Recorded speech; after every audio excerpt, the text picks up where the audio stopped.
1조 6천억 원대 펀드 판매를 중단한 뒤 잠적한 라임 사태의 핵심 피의자들이 수십억 원을 들고 서울 강남 일대에 숨어 지낸 정황이 확인됐습니다. 단독 취재했습니다.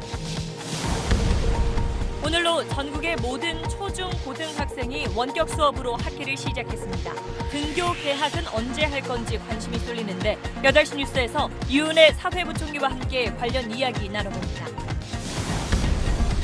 정세균 국무총리가 오늘 국회 시정연설에서 소득 하위 70%가 재난지원금 대상이란 정부 원칙을 다시 강조했습니다.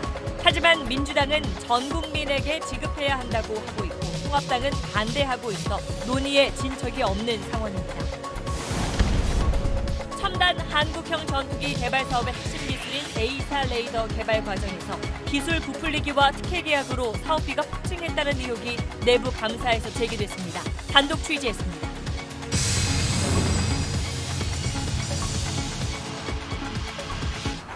나가지 말자니까. 한 바퀴 더. 현대수소전기차. 네, 오늘 8시 뉴스는 투자자들의 피해 금액이 1조 원이 넘는 라임 사태에 대해서 저희가 단독 취재한 내용으로 시작을 하겠습니다. 자, 이 사건의 핵심 피의자는 3명입니다. 최근 뇌물을 받은 혐의로 구속된 청와대 전 행정관과 라임의 돈줄이라고 불렸던 김봉현 회장, 그리고 펀드 운영을 맡았었던 이종필 전 라임 부사장입니다. 자, 이 가운데 청와대 전 행정관만 구속됐고 나머지 2명은 지금 잠적한 상태입니다. 저희 취재진이 김봉현 회장의 도피 행적이 담긴 공소장을 입수했습니다. 먼저 배준우 기자가 단독 취재한 내용부터 보시겠습니다.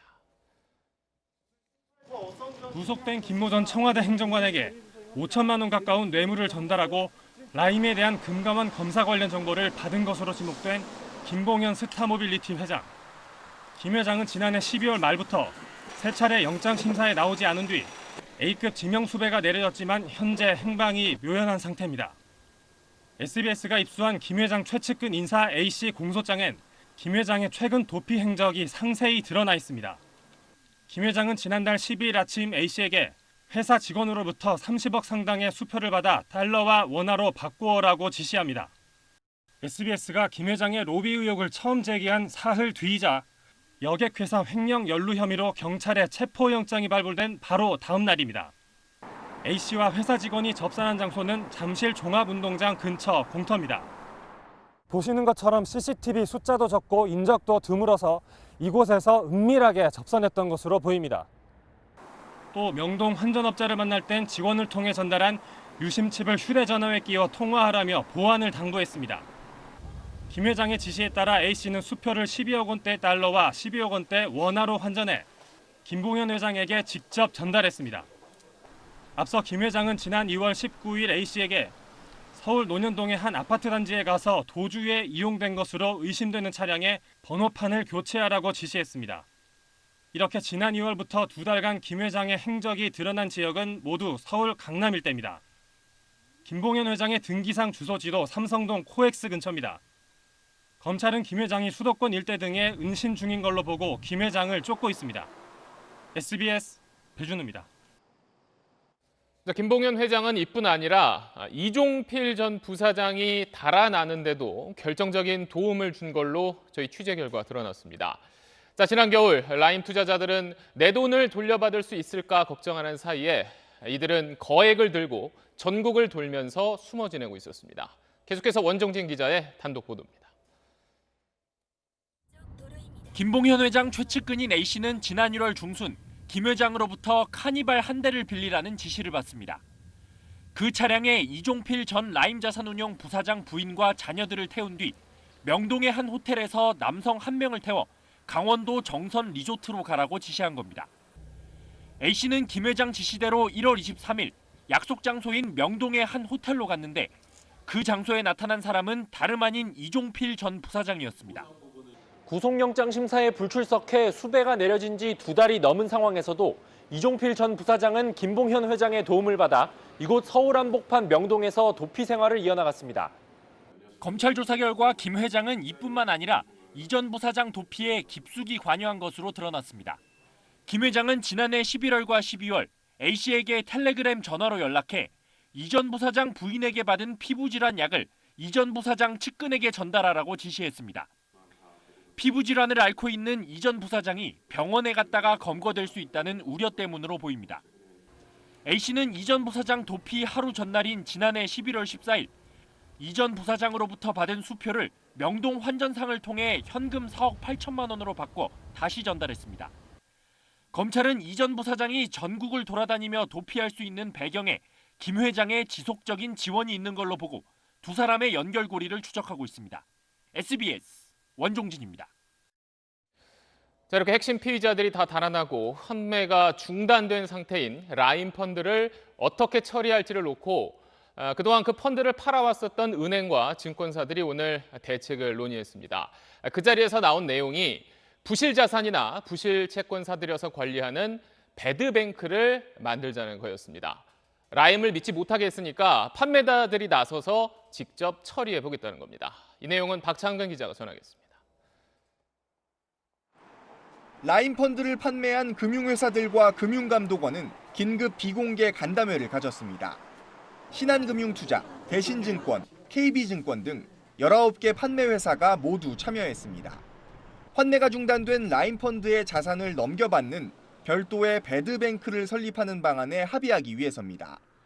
배드뱅크는 라임이 투자한 자산을 넘겨받아 운용하는 새로운 자산운용사로 자산 회수와 환매 절차를 라임에 맡기지 않고 판매회사들이 직접 처리하겠다는 겁니다. 라임을 더 이상 믿을 수 없다는 판단 때문입니다.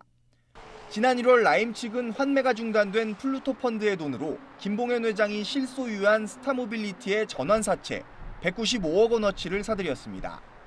김봉현 회장은 이 돈을 즉시 빼돌린 혐의가 드러나 스타모빌리티 측이 고소한 상태입니다. 스타모빌리티라든가 예상하지 못했던 그런 자산 누수가 계속 발생하고 있는 것 같아요. 새로운 배드뱅크를 설립하는 것이 도움이 될 것으로 보고 있습니다. 잠적한 이종필 전 부사장이 대부분의 투자를 결정한 걸로 알려져 펀드 투자 자산 회수에도 어려움을 겪고 있습니다. 환매 중단 상태인 두 개 펀드의 회수율은 환매 중단 직후는 물론 지난 2월 회계법인의 실사 결과보다도 낮아졌습니다. 라임 펀드의 자산이 배드뱅크로 넘어가면 라임 자산 운용은 껍데기만 남기 때문에 금융당국의 제재 절차를 거쳐 시장에서 퇴출될 가능성이 높습니다. SBS 박찬근입니다. 다음 소식으로 이어가겠습니다. 초등학교 1, 2, 3학년들도 오늘부터 원격 수업을 시작하면서 초중고등학교 모든 학생이 일단 집에서나마 새 학기를 시작하게 됐습니다. 다만 어린 학생들은 이 원격 수업에 접속하는 것부터 과제까지 옆에서 챙겨줘야 할 게 많아서 사실상 부모 개학이라는 말까지 나옵니다. 먼저 한지연 기자입니다. 초등학교 1학년과 3학년 자녀의 온라인 개학을 맞은 맞벌이 엄마 정유진 씨. 오늘은 아예 출근 시간을 늦추고 자녀의 온라인 개학을 챙기지만 출석 확인부터 진땀을 뺐습니다. 하이클래스 같은 경우에 지금도 접속이 안 돼요. 네, 저도 지금 들어오니까 살짝 또 불안정해지더라고요. 아예 접속이 안 돼요, 선생님. 1학년인 딸은 TV로 EBS 강의를 시청하면 되지만 이마저도 쉽지 않습니다. 대파는 EBS 틀 줄 알아? 아니, 모르지. EBS 몇 번인 줄 알아요? 아니야? SBS도 몇 번인지도 모르는데. 아이의 집중력과 주의가 흐트러지지 않도록 하는 것도 신경 쓰이는 부분입니다. 자, 하민아 저거 봐봐. 나는 도당초등 크게 도당초등학교 1학년 4반입니다. 4반 김아민. 그렇지. 3학년인 첫째의 수업도 강의 영상을 보는데 30분이 걸려 겨우 성공했습니다. 나와라요. 나와라. 됐어. 이러다 보니 초등학교 저학년 자녀가 있는 가정에선 사실상 엄마 개학, 부모 개학이라는 불만이 이어졌습니다. 휴가를 낸 부모들도 적지 않았지만 언제까지 이어질지 우려가 큽니다. 지난주 금요일날 사장님한테 회사에다가 미리 양해를 좀 구했어요. 조금 늦을 수도 있다. 만약에 이제 엄마가 없게 될 경우에는 아이가 시계만 보고 있을 수도 없고 하다못해 다른 채널을 보다가 시간이 지나갈 수도 있고. 전국 초중고생 540만 명이 동시에 원격 수업을 하는 첫날이었지만 다행히 EBS 온라인 클래스와 e학습터 모두 심각한 접속 장애는 발생하지 않았습니다. 일부 학교와 교사들은 원활한 접속을 위해 유튜브를 활용해 수업을 진행하기도 했습니다. SBS 한지연입니다. 자, 방금 보신 것처럼 집에서 누군가한테 도움을 받을 수 있는 초등학생들은 그나마 다행이었지만 그렇지 못한 어린 학생들은 어려움이 더 많았습니다. 때문에 이런 원격 수업이 길어지면 가정에 따라서 혹은 학교에 따라서 학생들의 교육 격차가 더 커질 수 있다는 지적도 나오고 있습니다. 이어서 안상우 기자입니다. 다문화 가정 자녀인 이 초등학교 2학년생은 지역 아동센터에서 온라인 계약을 맞았습니다. 과제물을 제출하려면 EBS에 접속해야 하는데 사회복지사의 도움에도 가입에만 30분 넘게 걸렸습니다. 이거 뭐야? 이거 아이디 아니야? 이건 아이디인가? 스마트 기기 이용이 어려운 초등학교 1, 2학년은 EBS 방송 중심으로 원격 수업을 진행한다지만 다문화 가정 학생들이 과제물 제출 등 원격 수업 진도를 잘 따라갈 수 있을지 주변에선 걱정이 앞섭니다. 한글로 가정통신문이 오다 보니까 부모님들이 이해를 못 하셔요. 그래서 그냥 담임하고 연락해서 저희가 이 절차를 밟아가고 있는 상황인 거죠. 한부모 가정이나 조부모와 함께 사는 학생들도 버겁기는 마찬가지입니다. 지역 아동센터 사회복지사들과 봉사자들이 나서 돕고 있지만 인력이 부족한 데다 학년별 학급별 수업 내용이 각각 달라 지도가 쉽지 않습니다. 보살펴야 할 형제 자매가 있을 땐 어려움이 더 커집니다. 핸드폰도 없고 그러다 보니까 저한테 모든 알람이 다 오거든요. 저도 바쁜데 동생까지 챙겨야 될 여유도 없으니까 그걸 챙기려면 좀 많이 어렵죠. 교육부는 취약계층 학생들을 위해 스마트 기기를 대여하고 긴급 콜센터도 운영하고 있지만 원격 수업 기간이 길어질수록 교육 격차가 커질 수밖에 없다는 우려가 나오고 있습니다. SBS 안상우입니다. 이번 주 금요일인 24일 치러질 예정이던 올해 첫 대입 수능 모의평가는 사실상 취소됐습니다. 각자 집에서 시간표에 맞춰서 자율적으로 풀고 전국 단위 채점이나 성적 계산은 하지 않기로 했습니다. 첫 모의고사 성적을 보고 대입 전략을 짜려고 했던 고3 학생 그리고 학부모들은 걱정이 커졌습니다. 이 소식은 송인호 기자가 전하겠습니다. 고등학교 1, 2, 3학년을 대상으로 하는 전국연합 학력평가가 오는 24일 원격 시험으로 실시됩니다. 시험을 더 미룰 경우 중간고사 등 학사 일정에 문제가 생길 수 있어 내려진 고육지책입니다. 학생들은 시험지를 수령해 집에서 시간표에 맞춰 자율적으로 풀면 됩니다. 시험지는 학교를 개별 방문하거나 자동차에 탑승해 받을 수 있고 또 온라인으로도 수령이 가능해 접촉을 최소화할 수 있다는 설명입니다. 하지만 전국 단위 채점과 성적 처리는 하지 않아 자신의 상대적 성적을 가늠할 모의평가로서의 기능은 사라졌습니다. 원격 수업의 하나의 프로그램으로 들어가는 거죠. 시험을 보는 것 자체가 수업과 출결로 인정이 되는 부분이 있어요. 올해 첫 학력평가 성적으로 입시 전략을 짜려던 고3 수험생들에겐 혼란이 불가피해졌습니다. 모의고사를 보고 위치를 진단한 다음에 앞으로의 학습 계획을 세워야 되는데 그게 안 되니까 고3들은 불리할 수밖에 없죠. 첫 모의고사가 사실상 무산되면서 앞으로 중간고사나 수행평가 등이 제대로 진행될 수 있을지 우려가 커지고 있습니다. 특히 성적 산정의 비중이 큰 3학년 시험을 내신 성적을 올리는 기회로 준비했던 수험생들은 혼란스러워하고 있습니다. SBS 송윤호입니다. 자, 그럼 저희가 앞서 짚어봤던 원격 수업을 어떻게 보완할지 그리고 학생들은 언제쯤 학교 갈 수 있을지 이런 내용들이 궁금한데요. 유은혜 부총리 겸 교육부 장관에게 직접 자세히 들어보도록 하겠습니다. 어서 오십시오. 안녕하세요. 네, 안녕하세요. 네. 오늘 이제 모든 학생이 드디어 이제 1학기를 시작하게 됐습니다. 네. 근데 이제 저희가 앞서도 전해드렸지만 뭐 이제 과제부터 접속하는 것까지 해서 학부모들 옆에서 지켜봐줘야 되는 부담이 너무 크다 이런 지적도 있던데요. 네. 보완점은 어떻게 생각하고 계신가요? 아무래도 이게 이제 처음 하는 원격 수업이다 보니까요. 새로운 공부 방식이지 않습니까? 그런데 저희가 굉장히 많이 걱정을 했었는데 선생님들 굉장히 열심히 준비를 해주셨고요. 학생들도 그렇고 부모님들도 그 고충만큼 하여튼 열심히 참여를 해주셔서 저는 먼저 감사 인사를 좀 드리고 싶고요. 저희가 원격 수업 온라인 그 등교, 그러니까 학생들이 참여하는 비중이 98%까지 출석률이 확인이 됐습니다. 그래서 굉장히 높은 수준이어서 그 부분은 이제 감사하게 생각을 하고 있고요. 지금 말씀하신 이제 여러 가지 부담, 특히 초등학생들은 이제 스마트 기기 문제라든지 이제 TV를 시청하는 것도 아직 혼자 하기 어렵고 그렇죠. 부모님들의 도움이 필요하고 이제 익숙지 않고 처음이라서 더 그런 고충이 많으실 거라는 거는 아우 죄송합니다. 괜찮습니다. 예, 충분히 잘 알고 있고요. 네. 저희가 그런 것들을 지원하기 위해서 이제 저희의 교육부가 운영하고 있는 긴급 돌봄이라든가 여가부가 운영하고 있는 아이 돌보미 사업이라든가 마을 돌봄이라든가 이런 것들을 통해서 이제 지원을 하는 방법들을 이제 찾아서 말씀드리고 있지만 그게 또 충분하지 않습니다. 그리고 부모님들이 이제 마음이 또 안 놓이시고요. 그래서 이제 과제물 부담 같은 경우에는 선생님들이 이 학업 이제 과정에서 아이들에게 맞는 적정한 수준의 이제 학습 과제들은 좀 조정을 해주실 거라고 보고 있고요. 저희가 부모님들의 부담은 하여튼 최대한 덜어드릴 수 있도록 여러 가지 네. 지원책들을 더 적극적으로 찾고 또 강구하도록 그렇게 하겠습니다. 네, 뭐 어쩔 수 없이 지금 이제 원격 수업을 하고 있습니다만 네. 어쨌든 이제 학교에 언젠가는 가야 될 거잖아요. 지금 정부는 언제쯤으로 좀 생각을 하고 계신가요?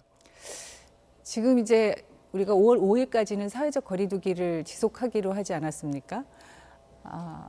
등교 시기를 결정하는 최우선의 원칙은 아이들의 안전입니다. 그래서 네. 매우 신중하게 판단해야 된다고 보고 있고요. 5월 5일 날 네. 이제 그때 생활 방역으로 전환을 한다고 하면 그 시기에 맞춰서 등교 시기를 결정하고 발표할 수 있을 것으로 지금 예상하고 있습니다.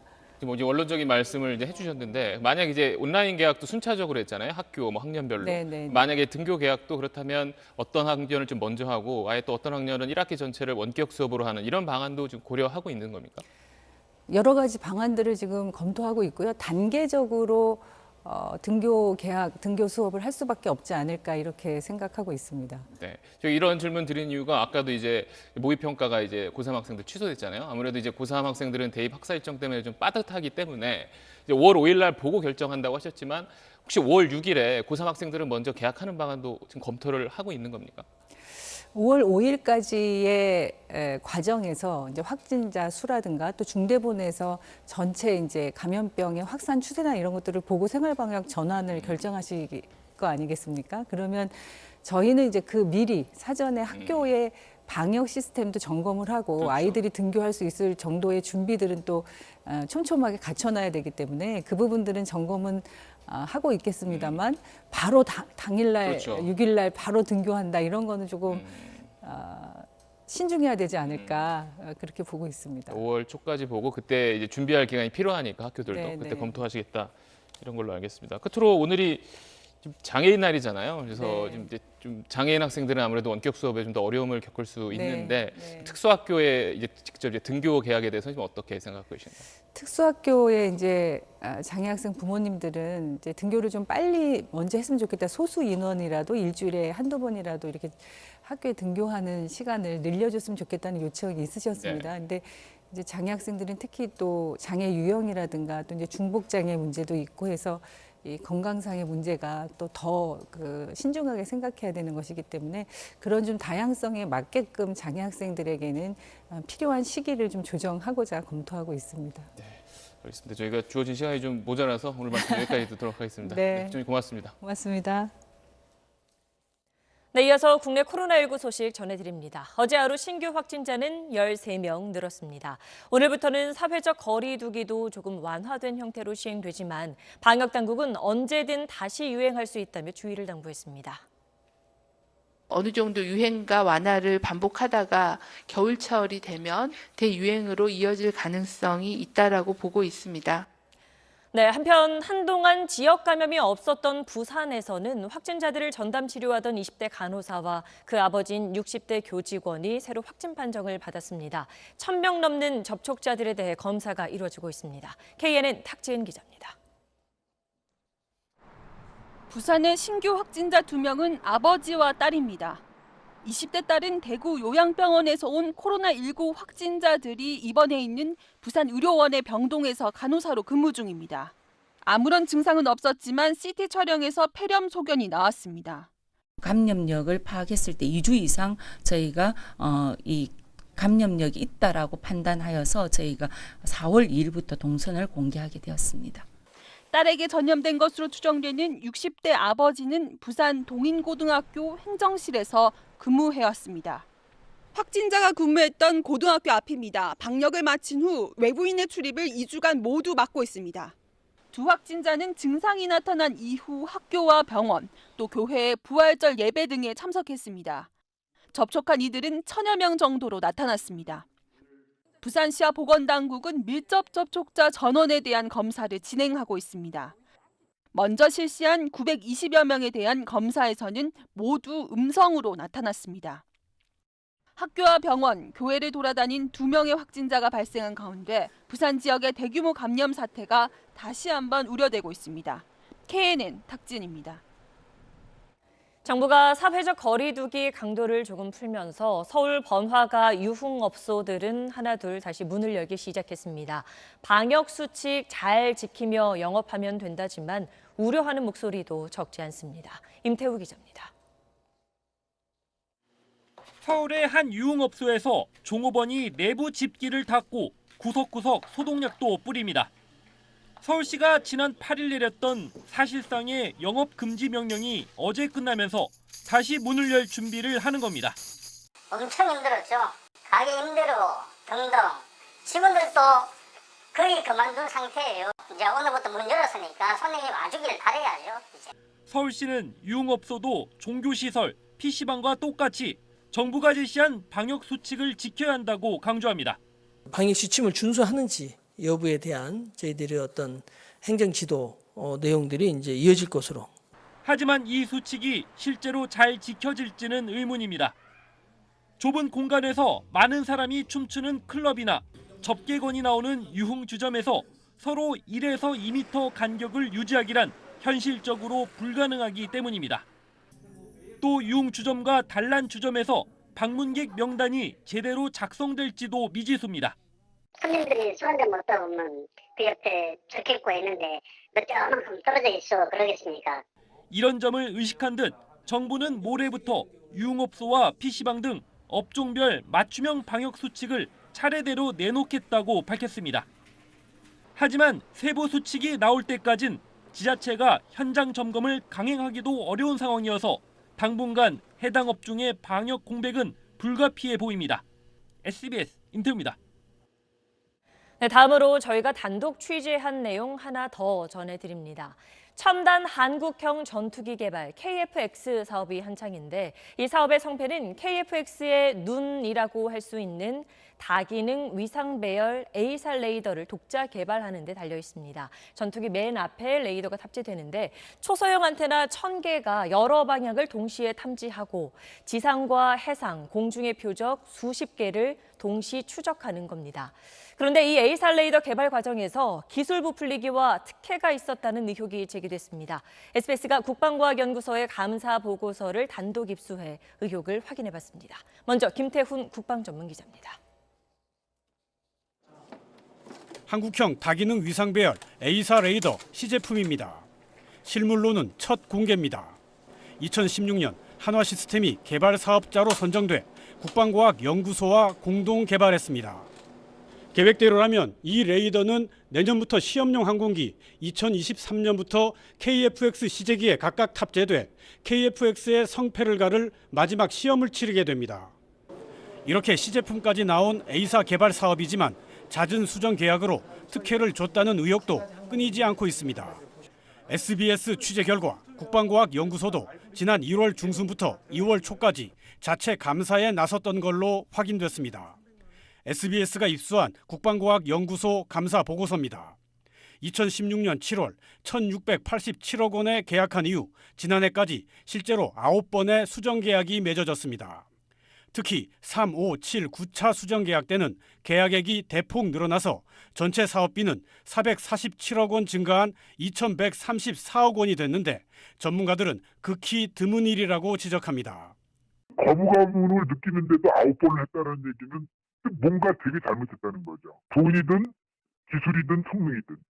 또 한화시스템이 A사 레이더의 핵심 성능인 추적거리를 사업 제안 단계에선 수백 킬로미터 단위로 제시했다가 실제 결과는 수십 킬로미터로 또 동시에 잡을 수 있는 표적수 제한치도 줄어들었는데 사업비는 고작 1,300만 원만 감액됐을 뿐입니다.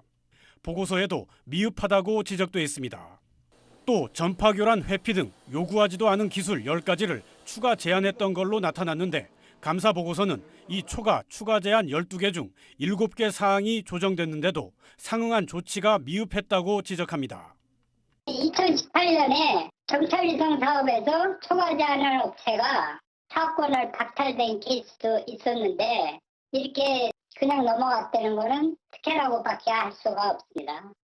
이에 대해 상급 기관인 방위사업청은 국방과학연구소가 계약을 수정하면서 검증 과정을 거치지 않았고 추가 제한을 조정하면서 업체와 합의했던 사항들도 이행이 미흡하다고 지적했지만 최종 결론은 부서 주의라는 구두 경고에 그쳤습니다. 또 국방과학연구소 A사 체계단은 업체가 추가 제한한 기술은 현재 개발 중이고 수정 계약은 애초 예정됐었다며 감사 지적에 반발하고 있습니다. 논란과 의혹을 풀기 위해선 감사원 등 상급 기관의 후속 감사가 불가피할 것으로 보입니다. SBS 김태훈입니다.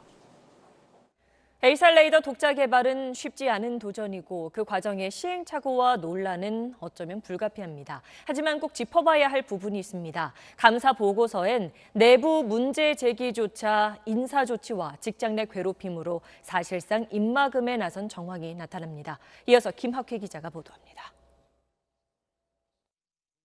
국방과학연구소는 KF-X의 자동 저공 비행을 위한 지형 추적 모드 기능을 A사 레이더에 추가하는 프로젝트를 한화 시스템에 맡기기로 지난해 11월 결정했습니다. 그런데 국방과학연구소 A사 레이더 체계단 개발 2팀의 수석연구원이 즉각 이의를 제기했습니다. 2016년 한화 시스템이 사업자로 선정될 때 제안했던 지형 회피 모드와 새로 개발하겠다는 지형 추적 모드가 기술적으로 거의 같다는 겁니다. 개발업체도 기존 사업비 안에서 개발하겠다고 했던 만큼 유사한 기술의 추가 예산 투입은 낭비라는 지적인데 직속상관인 개발 2팀장 역시 같은 의견을 냈습니다. 하지만 책임자인 체계단장은 12월 2일 수석연구원에게 업무 배제 지시를 내렸고 국방과학연구소는 지난해 12월 11일 한화 시스템과 519억 원 규모의 지형 추적 모드 신규 계약을 체결했습니다. 체계단장은 또 전체 회의에선 교체와 보직 해임을 언급하며 개발 2팀장을 압박했습니다. 감사 보고서도 지형 회피와 지형 추적 두 기술이 기술적 관점에선 유사하다고 판단합니다. 예단적인 시야가 다를 수가 없죠. 그게 예단은 기본적으로 표적 신호를 탐지하는 거 아닙니까? 그게 운용상에 좀 차이가 있는 거죠. 다만 성능 관점에서 차별화돼 추가 확인이 필요하다며 최종 결론을 방위사업청으로 넘겼습니다. 방위사업청은 이달 초 직장 내 괴롭힘 행위에 해당하는 취업 규정 위반으로 체계단장에게 주의만 줬을 뿐이고 국방과학연구소는 연구원 업무 배제는 이번 사안과 무관한 조치였다고 해명했습니다. SBS 김학규입니다. 세계 최대의 음란물 사이트를 운영한 한국인 손정우라는 인물이 있습니다. 이미 국내에서 복역하고 있고 일주일 뒤면 출소할 예정이었는데 미국이 범죄인 인도를 요청하면서 우리 법원이 구속영장을 발부했습니다. 하지만 미국으로 넘겨져도 중형을 피할 가능성이 있습니다. 박원경 기자입니다. 지난해 10월 미국 연방검찰은 세계 최대 아동 청소년 음란물 사이트인 웰컴 투 비디오 운영자와 이용자 등에 대한 수사 결과를 발표했습니다. 사이트 운영자는 한국인 손정우, 손 씨는 성착취 영상 제작 등 혐의로 징역 1년 6개월을 선고받고 국내에서 복역 중이었습니다. 법무부는 미국으로부터 손 씨에 대한 범죄인 인도 요청을 받고 협의를 진행해 왔는데 법원이 오늘 손 씨에 대한 인도 구속영장을 발부했습니다. 범죄인 인도를 위한 첫 사법 절차가 시작된 겁니다. 검찰은 오늘 27일 출소하는 손 씨에 대해 구속영장을 집행한 뒤 범죄인 인도 심사를 청구할 예정인데 손 씨는 이르면 다음 달 미국으로 넘겨질 걸로 보입니다. 하지만 손 씨는 미국에서 최소 징역 15년의 중형이 적용되는 성착취 영상 제작 등 혐의로는 처벌받지 않을 걸로 보입니다. 이미 같은 혐의로 국내에서 형이 확정됐기 때문입니다. Advertising of child pornography carries a mandatory minimum of 15 years incarceration. He's charged with distribution of child pornography would be 5 years mandatory minimum. N번방 사건을 계기로 최근 검찰 사건 처리 기준이 바뀌는 등 성착취 영상물 제작 등에 대한 처벌 기준이 높아지고 있지만 과거 기준에 따라 이미 처벌받은 손 씨는 미국으로 넘겨지더라도 중형을 피할 가능성이 있습니다. SBS 박원경입니다. 새 아파트 상가에 정상적인 슈퍼마켓으로 보기 어려운 점포가 여럿 생겨났습니다. 물건도 거의 없고 문도 열지 않는 일종의 유령 슈퍼마켓이 한 상가에만 7곳 생겼는데 왜 그런 건지 김상민 기자가 현장 취재했습니다. 지난해 12월 준공한 서울의 한 아파트 상가 1층. 슈퍼마켓 간판을 달았지만 정작 물건은 듬성듬성 놓여있고 파는 사람도 없습니다. 슈퍼다고 들어갔는데 없더라 이거야. 이렇게 설치해놓지 판매도 안 해놓고 이거 잘못된 거 아닌가 다. 상가 뒤편입니다. 불이 꺼진 가게 안에는 이렇게 매대 위에 라면과 과자들만 일부 진열되어 있는데요. 언뜻 봐도 영업은 하지 않고 있습니다. 조금 더 걸어가 보겠습니다. 여기에도 마찬가지로 슈퍼가 나오는데 일부 식품만 진열되어 있고 이렇게 문은 굳게 닫혀 있습니다. 이렇게 간판만 달고 장사를 안 하는 이른바 유령 슈퍼가 이 상가에만 7곳. 모두 지자체로부터 담배 판매권을 따내기 위해 꼼수로 개업한 가게들입니다. 슈퍼로 확정된 게 정확히 없다고 보셔야 됩니다. 담배권이 나오고 수정이 돼야 됩니다. 편의점 매출에서 담배 판매가 차지하는 비중이 40%가 넘으면서 담배 판매권을 따내려는 사람들이 몰리고 있는 겁니다. 판매점 간 100m 거리 제한 규정이 있어 신청자가 몰리면 추첨해야 하는데 점포를 갖춰야 신청할 수 있다 보니 구색 맞추기용 유령 슈퍼들이 생겨난 겁니다. 권리받고 빠져나가는 사람들도 꽤 있는 걸로 제가 그런 업체들도 있는 걸로 좀 얘기를 들었어요. 경기 시흥에선 담배 판매권을 노리고 도로에 횡단보도를 그린 사람들이 입건된 일도 있었습니다.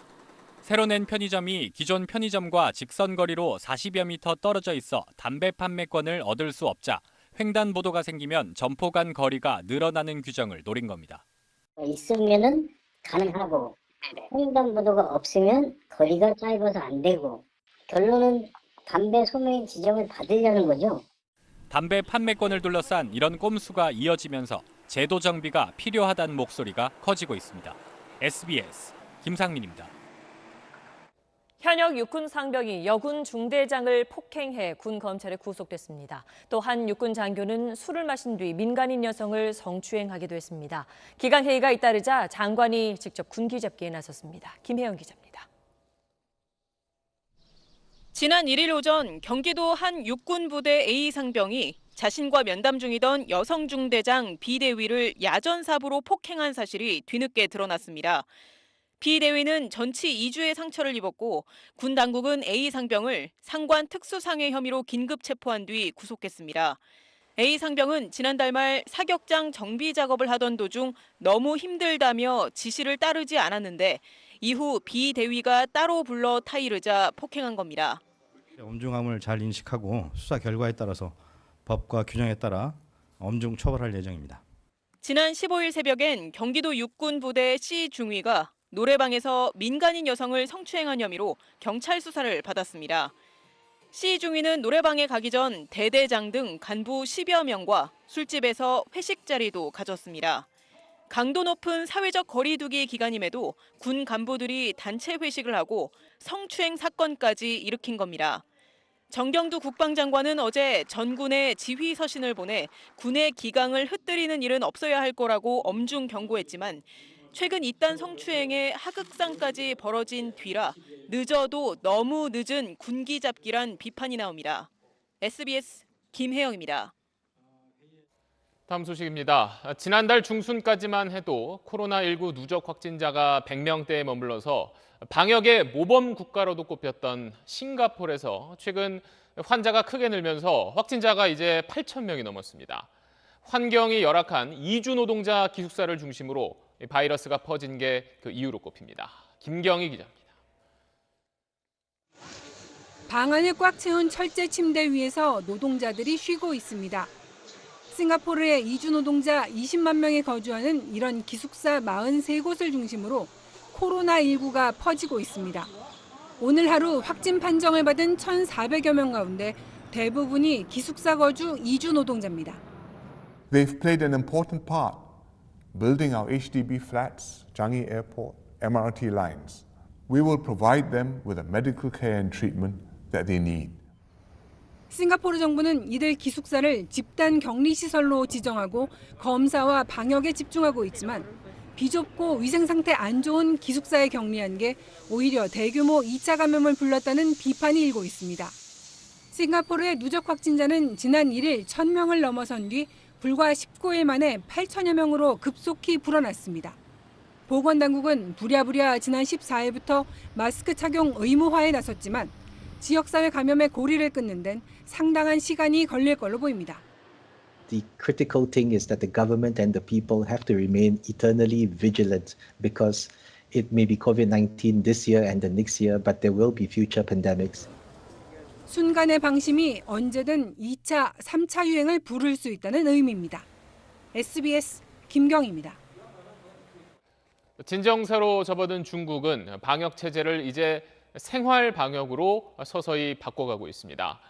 건강 상태를 보여주는 앱을 이용해서 사람들이 건물이나 식당 이런 데 드나드는 걸 관리하는 도시도 있습니다. 자세한 내용은 베이징 정성엽 특파원입니다.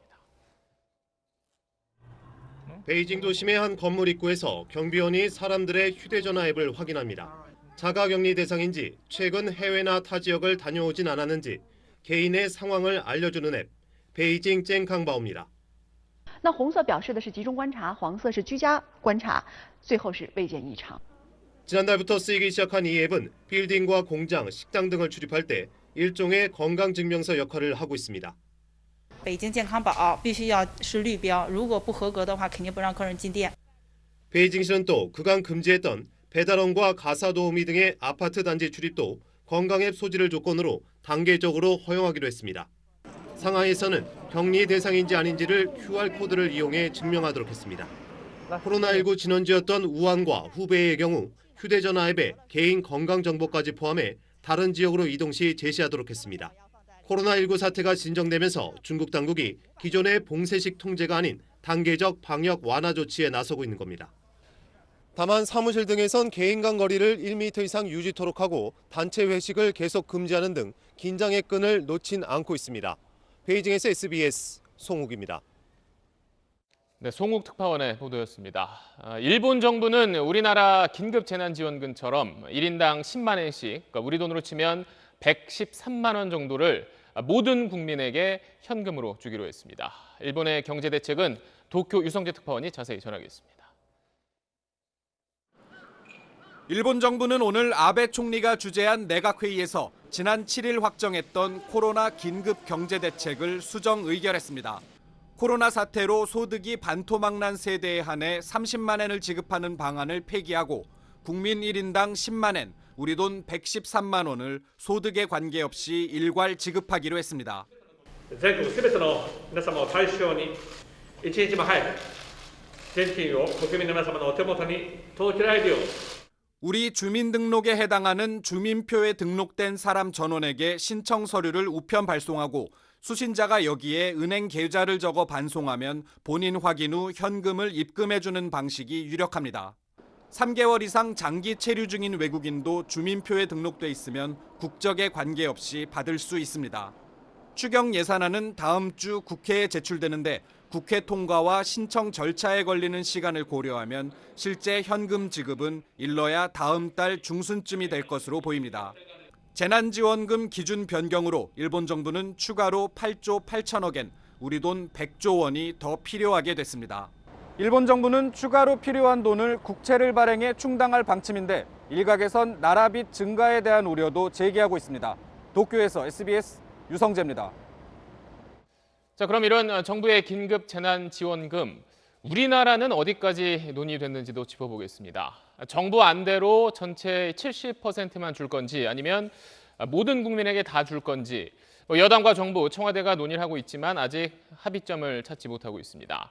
총선 전만 해도 모든 국민에게 주자고 같은 목소리를 냈던 여야도 지금은 생각이 조금 달라진 모양새입니다.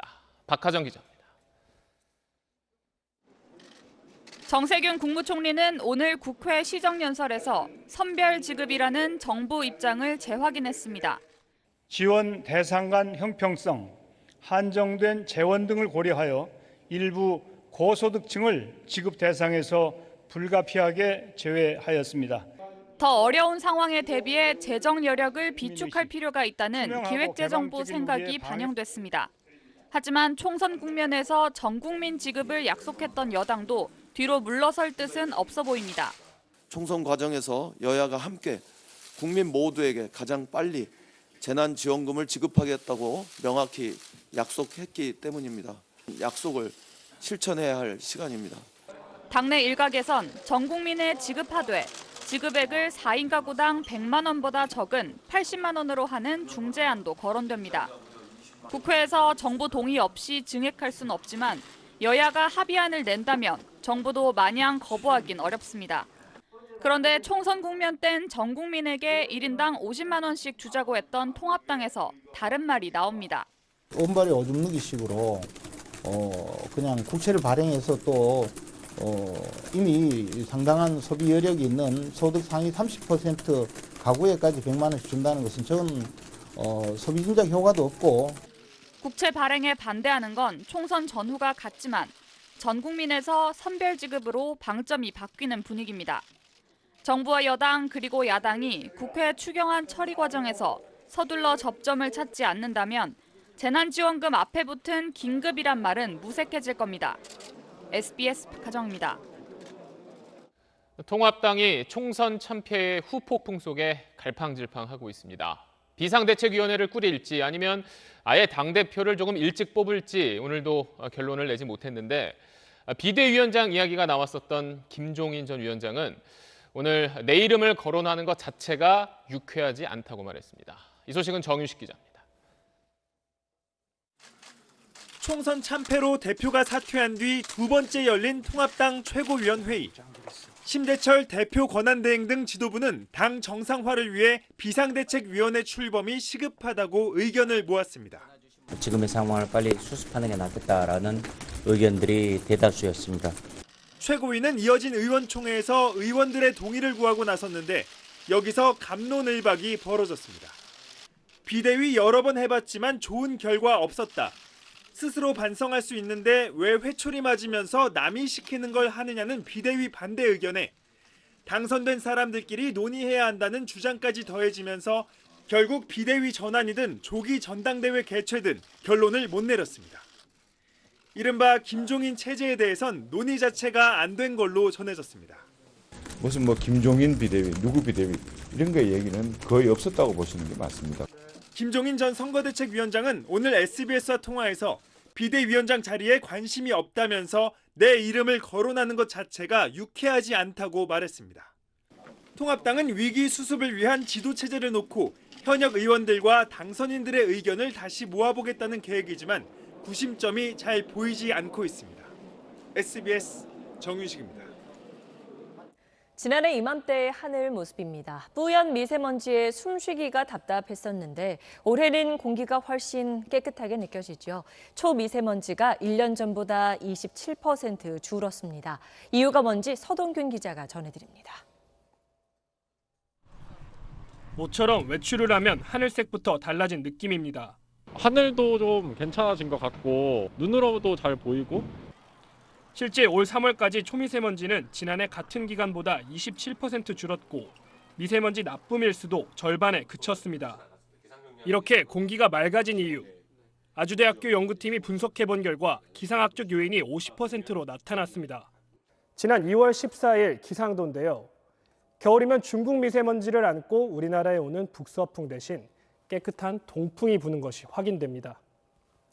포근했던 지난 겨울 북서풍을 만드는 시베리아 고기압이 제대로 발달하지 못하면서 동풍이 분 날이 지난해보다 3배나 는 겁니다. 이 기간 강수량이 배로 는 것도 미세먼지를 줄이는 데 역할을 했습니다. 나머지 절반은 국내외적인 배출량 감소 효과로 분석됐습니다. 코로나19 여파로 위성사진만 봐도 중국의 오염물질이 확 줄었는데 우리나라 미세먼지 감소분의 30% 정도가 중국의 배출량 감소 때문으로 나타났습니다. 공공부문 차량 이부제 등 지난 겨울 도입한 계절관리제와 코로나19 여파는 20% 정도 미세먼지를 줄인 것으로 분석됐습니다. 중국에서의 미세먼지 농도도 변화가 있었는데요. 우리나라에서 이번 겨울 동안에 있었던 저감 노력도 상당히 작용했던 것으로 보이고 있습니다. 이렇게 줄였다곤 하지만 우리나라의 미세먼지 양은 여전히 세계보건기구 권고 기준의 배가 넘습니다. 대기질 개선을 위해 갈 길이 아직 멀다는 뜻입니다. SBS 서동균입니다. 총선에서 여권이 압승한 뒤 정부가 남북관계 개선에 다시 속도를 내는 모습입니다. 동해선 남북 철길을 잇기 위해 강릉과 제진 구간 철도공사에 착수하기로 했고 남북 정상회담을 다시 열어야 한다는 목소리도 나왔습니다. 안정식 북한 전문기자입니다.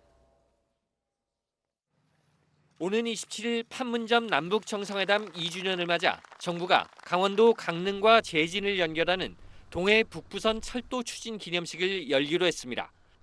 남북을 연결하는 동해선 철길은 남쪽 구간 2곳만 끊어진 상태인데 포항 삼척 구간은 공사 중이고 강릉 제진 구간만 남은 상태입니다. 이 마지막 구간을 연결해 동해선 남북 철길을 완성하겠다는 뜻입니다.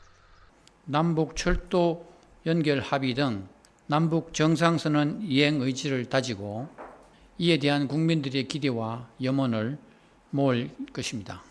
민주평통도 남북관계 대가들의 특별 대담을 마련하며 분위기 조성에 나섰습니다. 4월 27일이면 일주일 남았습니다. 딱 평화 프로세스를 2018년처럼 다시 가동시키기 위해서는 때를 놓치면 안 되겠다. 남북 간 여러 현안을 풀기 위해서는 정상회담이 필요하다며 김정은 위원장의 답방도 주문했습니다. 국내 정치 환경도 과거보다는 지금 남쪽에서 훨씬 좋아졌기 때문에 김정은 위원장이 답변을 해갖고 그 다음에 비핵화에도 진전을 보고 그러면 우리가 국제사회에서 제재 완화를 위해서 우리가 역할을 할 수가 있잖아요. 여권의 총선 압승에 맞춰 남북관계의 동력을 다시 살리자는 목소리도 커지고 있는 겁니다. 트럼프 미 대통령이 김 위원장의 친서를 받았다고 한 것을 북한이 부인한 데 대해 문정인 특보는 트럼프 대통령이 과거 이야기를 착각한 것일 수 있다며 북한의 부인에 큰 의미를 부여할 필요는 없다고 말했습니다. SBS 안정식입니다.